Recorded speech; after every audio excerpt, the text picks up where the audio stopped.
Hey everyone, welcome back to the BioNexus Health Podcast series, Autism Uprooted.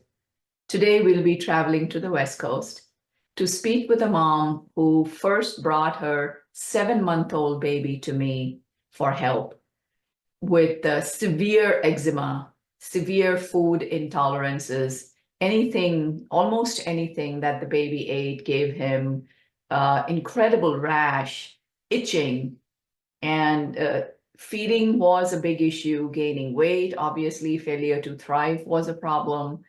And today he's doing really well.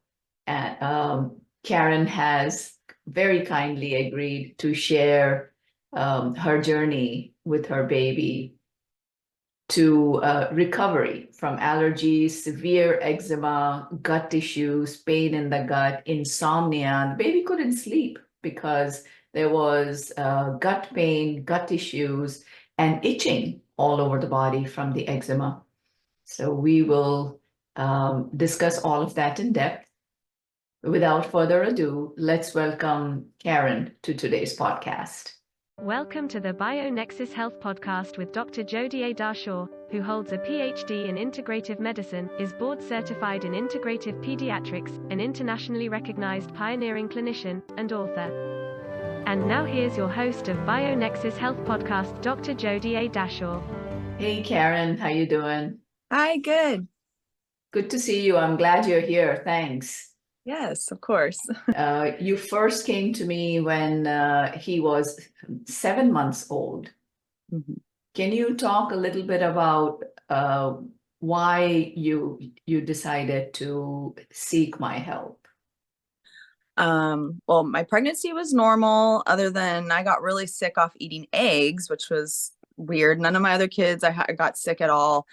He was born, everything was fine, normal. I decided to give him goat's milk instead of dairy for other reasons, and everything was fine. Up until about 6 months, we started noticing just a little bit of red, a little bit of, which I've dealt with eczema, my other two kids. That probably lasted a couple weeks. And then all of a sudden it started like getting really dry, cracking, not the skin cracking, but you could almost see like red veins just everywhere. Very itchy. His hair wasn't coming in. He had a couple little curls. And then some of it fell out from when he was born. So he was more bald.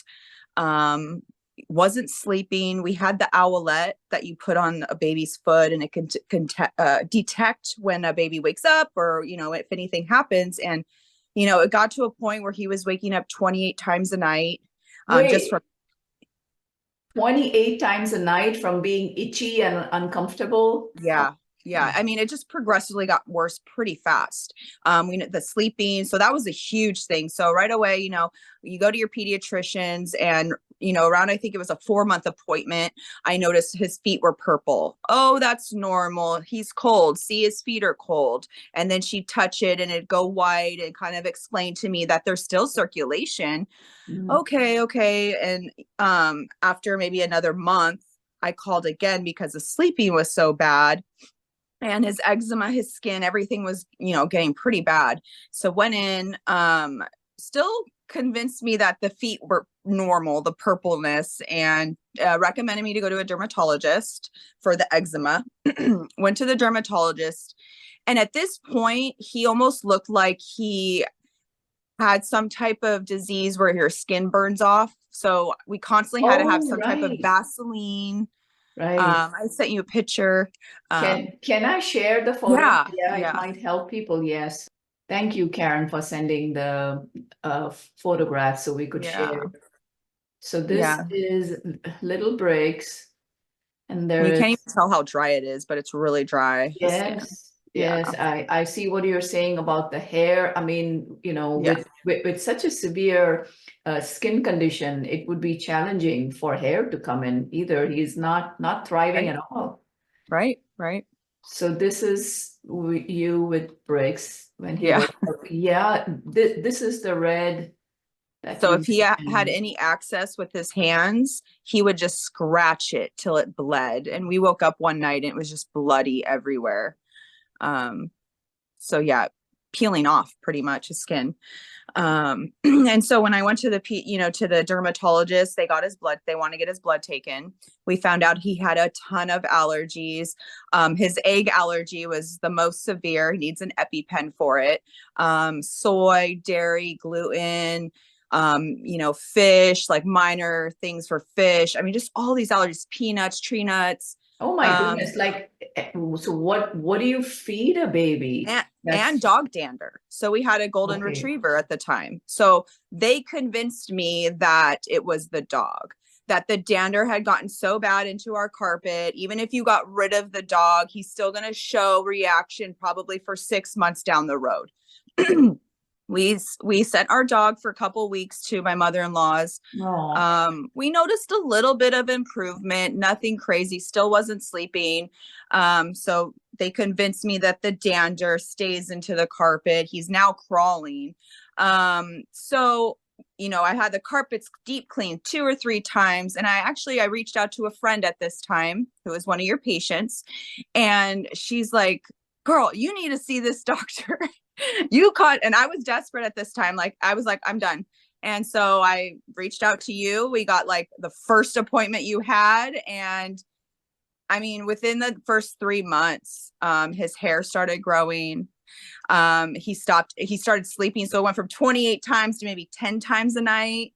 Really, itching got better. It was to the point where we couldn't put him down. We had to carry him all the time or he'd be itching, just miserable. And so, after protocols and changing in protocols, I mean, his hair grew in, his teeth grew in.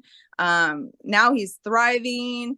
Come to find out, his body just had tons of mold. Like a typical doctor's not going to tell me that, not going to test anything. If I would have just listened to them, who knows where we'd be right now. So yeah, it's just amazing. You could show the after pictures of what he looks like. Yes, I will. So this is even his foot. I think I sent you a picture of his foot purple, how bad it was. Yeah. That purple foot. Yep, that's the purple foot. My goodness. Yes. Yeah. So, and it looks worse in person. Yeah. It's supposed to be normal for a month. I don't think so. No. That is as look at his toes. Yeah. I know for a mother, it would be extremely concerning to have this all over the body. Let's go ahead and show the after photos of Brixton now, right? Yeah, let me go ahead and share. Oh, I just love this photo. Look at Brixton. Yeah. Right? So you see that his beautiful golden curls coming in. He's eye contact, he's looking great. He's gained weight. Yeah. Right. And this hasn't even been a year. I mean, this is probably like 6 months. Right. Okay. Within 6 months of his the full herbal protocol though, right? You've spent a lot of time, effort and energy into making sure that his herbal protocol is done right. But it's so beautiful. There's one more that you sent. Look at the cute little pose. Right? Wow. It's, it needs to be seen to be believed. It does, yeah. Before and after, right? And then there was a really cute family photo that you sent. Is it okay to share that one? Yeah, of course. Okay. Yeah, so this is your beautiful family. Oh, I love it. Yes, look at him. Yep. Chubs. Wow. Just crazy. So yes, if you recall, we did his labs for his gut, for other systems in the body, for mold, like you mentioned, right, for infections. And how did you feel when you saw all the problems in his gut? So it wasn't the family dog causing the problems, at that severe level. There was a lot of inflammation, a lot of pathogens, infections, issues in the gut, right? Enzyme problems, immunity issues. So what, I mean, was that, I'm sure it was scary, but how did you feel when you saw his stool test? First, I was angry because of what I went through before trying to get answers. And I've gotten no answer, not even close to anything that we got. And so that's kind of makes me angry too.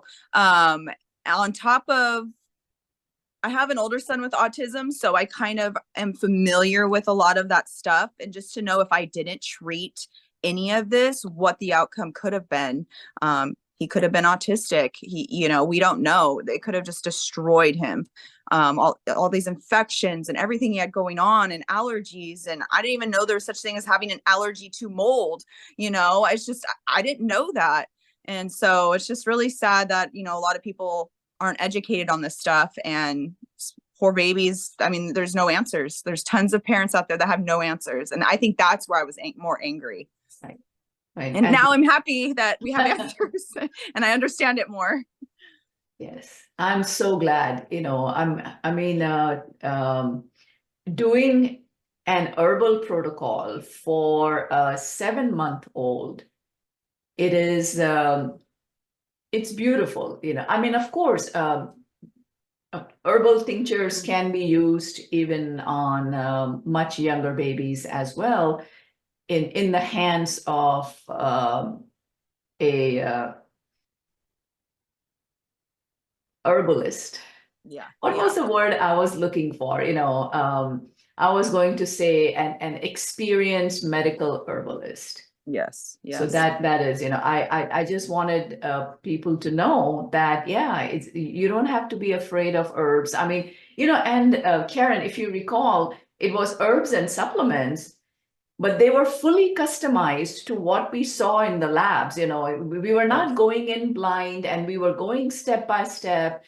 You actually had to go in one drop at a time. So how was that experience? How did you manage that? How did you give him the herbs? I went from the allergist saying, give him Benadryl and put a Band-Aid on it, right, to all these like herbs and cocktails and drops. And it was, we started to really notice like, oh, wow, this is affecting him. Let's pull it back a little bit. And you actually see the effect of what's happening. And it's good because he'll clear up after that. And it's like, oh my goodness. He went from his whole body, head to toe. They couldn't even do a skin test because there was not one little patch of clean skin everywhere. And now he only has a couple patches on his hands because he eats. So seeing the effects from the herbals, I mean, it's just, you don't even realize how much work it is, but it's worth it. I mean, yeah. Yes. When you say effects, you mean the benefits, the good effects from the herbals, right? Yes. Yeah. And then earlier, I think you were trying to explain die-off. Well, yes, it is important to experience die-off, and then so that we know that we are on the right track. And then you can certainly scale back just like you did. I thought you were amazing because this was the first time you were using herbals. And you actually understood, and I don't remember getting a whole lot of messages from you either that, hey, help, what do I do? How do we, I think you actually took charge, and you were fully determined that Bridgeton would not end up anywhere on the spectrum. He's going to get better. He's going to thrive. So all of his developmental delays, his full body, like you said, head to toe eczema is better. He gained weight. He has eye contact. Is he talking? I mean, everything is on track right now, right? Yeah, I would say because we got in so early, he's maybe been a couple months behind on certain things, but they come right away. I mean, walking, crawling, he's running. He says, Mama, Dad, ball. He like talks gibberish as if he's having a conversation. I mean, he's just your typical little 1.5-year-old, and it's great. I love it. How is his sleep? He's getting good sleep now. Last night he got up at 5 and went back to sleep. So, I mean, yeah, we were up every 20 minutes from him crying. Every 20 minutes. Yeah. And now he went to bed, woke up like what, 10 hours later? Yeah, about 8 hours, goes Eight back to hours sleep. later. Wow. Yeah. Big difference, 20 minutes and 8 hours. Yeah. Yes. I remember, when my son was given the false diagnosis of asthma, it was so weird. All of his asthma tests were negative, right? When Mhm. you go to the allergist, they have you blow these candle tests and all of those. Everything was negative, and he was put on steroids and nebulizer 4 times a day. The inhaler. It seemed to help. It was just a Band-Aid. Yeah. And and every 2 hours he would be up, every Mm. 2 hours, and he would cough. Mm. School would complain, teachers were being annoyed. I'm like, you're being annoyed. The poor kid is coughing, and you're like, it's bothering the whole class. So it was a mess. Of course, we didn't get any sleep.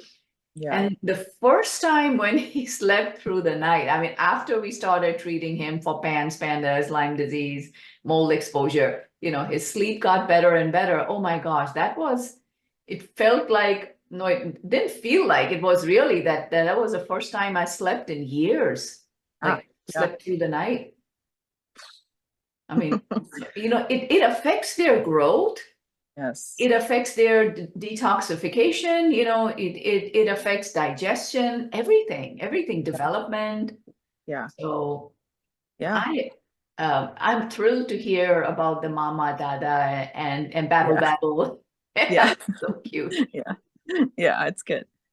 How is his gut now? So yeah, he went from like when we started protocol, he was probably pooping about 10, 11 times a day. I mean, and we would know because he would itch like crazy after every poop, just itch, itch, itch, itch, itch, itch, itch. And so then now we're about 3 to 4 a day. It's so much better. It's thicker. Like we don't even know he goes because he's not itching. So that's how we knew, like, oh, he's over there itching. He probably went to the bathroom. So it's a lot better. A little bit of like bloat, but nothing crazy. I don't know. I mean, I can't sit here and say, oh, he has this going on. There's really nothing. I mean, we're going to test to see where he's at now. But I mean, from what I see, I would not say there's a huge amount of concerns. So With his gut. Awesome. Yes. yeah. I at our last meeting, I did prescribe some retesting for him to see where he's at. So that'll be interesting to see. I'm sure it's going to be tremendous strides in his labs as well that he's made. Before we started the protocol, he was going to the bathroom like 8 to 10 times a day, and now it is more than that, you said sometimes, right?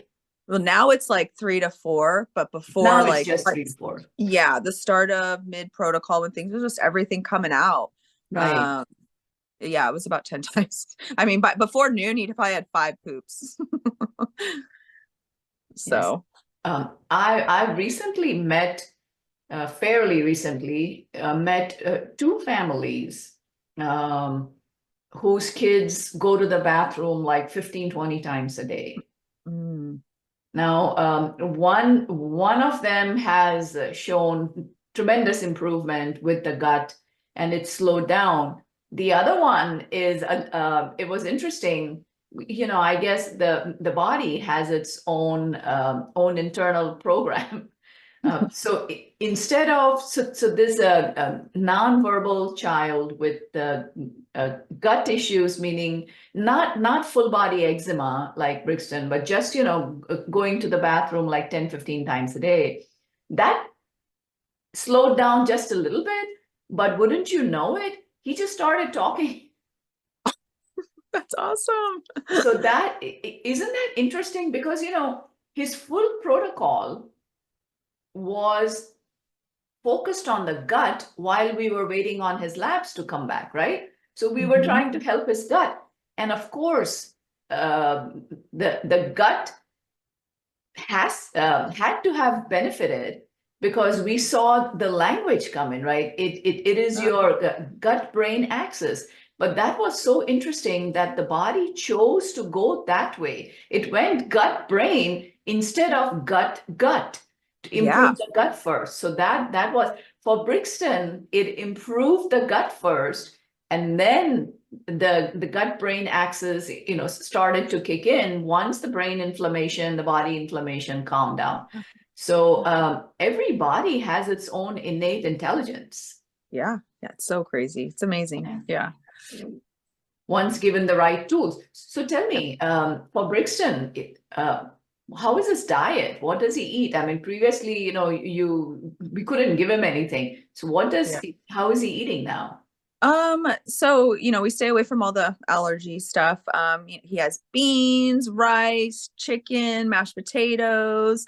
We'll make his pizza. I make his homemade granola. Nice. He's my child where I have to home make everything. I have to, his muffins, because a lot of things have soy, and we just can't deal with that. So, yeah, I home make a lot of stuff. He's starting to recognize the other boys and what they're eating. So he's had a couple chips that he could have. Fruit. We don't do vegetables. How come he doesn't like too many vegetables? No, well, yet? I think from the beginning, there was a reason why we stayed away from greens or leafy greens, and I forget why. Oxalate issues, oxalates, right? He was getting sandy poops, right? Yes. So I think from staying away from it, now it's like, oof. Oh, okay. What is that? I mean, he'll eat squash, I'll cut it up and stuff, but other than that, no. Okay. I'll give you some recipes which you can sneak in, right? Even into pizza sauce, multiple vegetables can be sneaked in. So I'll talk to you about that next time. Okay. When we speak. Yeah. Okay. All right, great. It is, I remember when I first saw you at your first appointment, you were, I don't know, I think you had lost a lot of weight. I think you were in your car. Oh yeah, we were on vacation. I had to drive to a parking lot. Okay. Because I didn't have signal. Yeah. Yes. And well, see, that is a mother's determination, right? You wanted the very first appointment on a weekend, let's get going, from mom's perspective, right? Yeah. And the stress, the sleeplessness that I saw, and looking at you subsequently, I mean, looking at you today, it's like you look 10 years younger. Thank you. Oh yeah, it takes a lot out of you, and you feel bad, and then you get that stress of, why can't I help him? I just want to help him, and it was heartbreaking. Yeah. And no answers. So that was the most frustrating thing. Yes, there are so many children with eczema which are told that, just avoid. You have allergies to almost everything. Just keep avoiding. Animal, pet dander. So many have had to have the dogs let go. Yeah. I mean, the allergist, family members. This was one comment, and he was he's a specialized pediatric allergist, and he told me, I said, he stays away from those foods. He says sometimes kids just get itchy after they eat, and from knowing that, hearing that now, I cannot believe that some parents would walk out and accept that answer, because the way he itched, you couldn't even feed him. He was just itching. It's just crazy to get that answer. Yeah, sometimes this happens. Instead of saying, I don't know the answer, I'll tell you one incident with myself. Brian had a lot of head shaking motor tics from his pandas, and we didn't know. So his pediatrician gave us this answer. Had been in practice for over 40-50 years, right? He was, a bit older.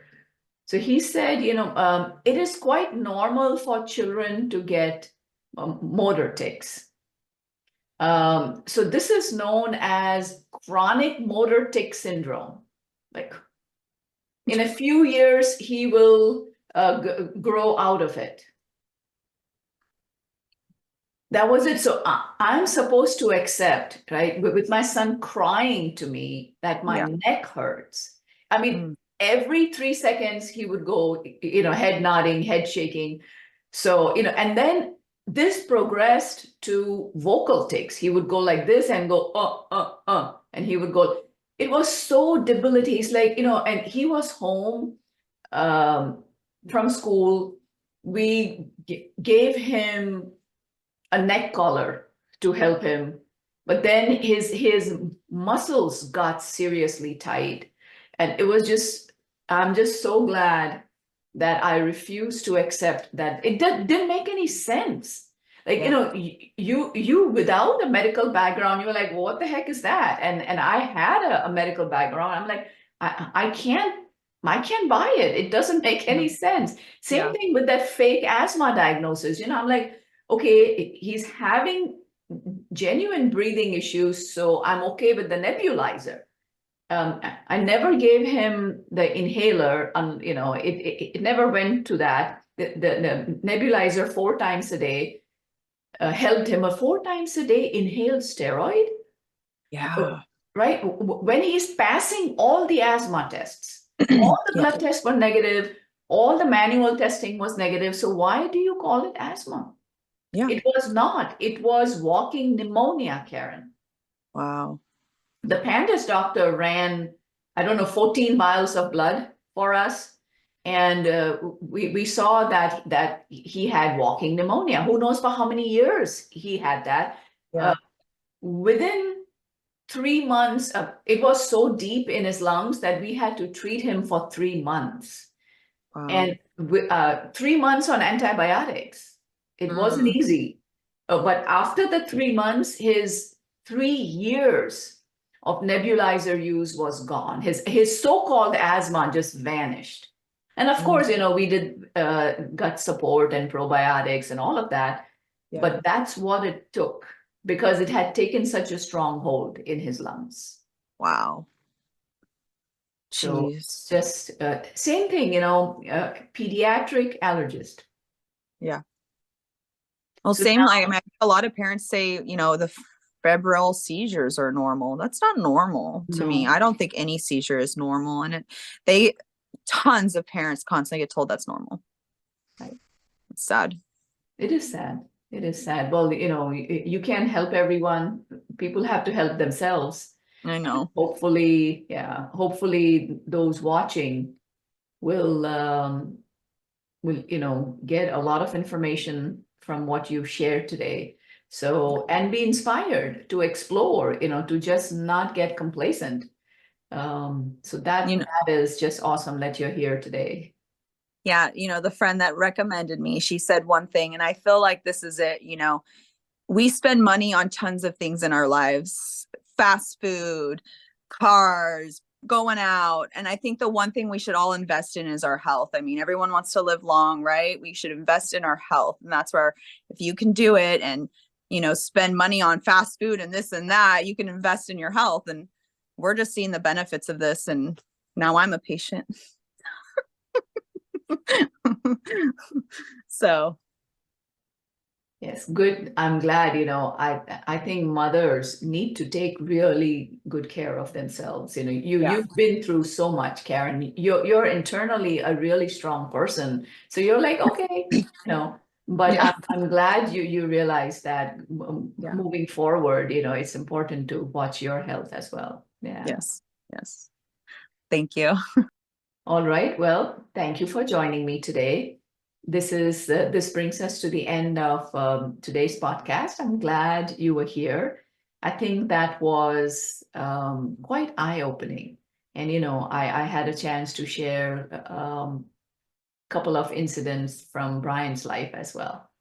So, all right, keep smiling, take good care of each other. And I will see you next time at the next episode of BioNexus Podcast. I hope you've been enjoying the shorts as well. Take care. Namaste. Thank you for joining Master Herbalist Dr. Jodi A. Dashaw, Director of the BioNexus Health Clinic and BioNexus Herbals, on the BioNexus Health Podcast, where we explore and share information and stories about recovering and healing from chronic and environmental illnesses such as mold biotoxin illness, Lyme disease, autism spectrum disorder, fatigue, Crohn's and colitis, mast cell activation syndrome, PANS, and more. Please help us grow our message by subscribing to our podcast channel and sharing the podcast on your social networks. For more information, visit BioNexusHealth.com. Information within this video, audio, or text, collectively known as the podcast, has not been reviewed by the FDA. Nothing within the podcast is intended as or should be construed as medical advice. Information is for general informational and educational purposes only. Consumers of the podcast should consult with their healthcare practitioners for medical recommendations. Seek the advice of a qualified healthcare provider. Do not disregard the advice of a healthcare provider based on any information from the podcast. The information within the podcast may contain information concerning dietary supplements or over-the-counter products that are not drugs. Our dietary supplement products are not intended for use as a means to cure, treat, prevent, diagnose, or mitigate any disease or other medical or abnormal condition.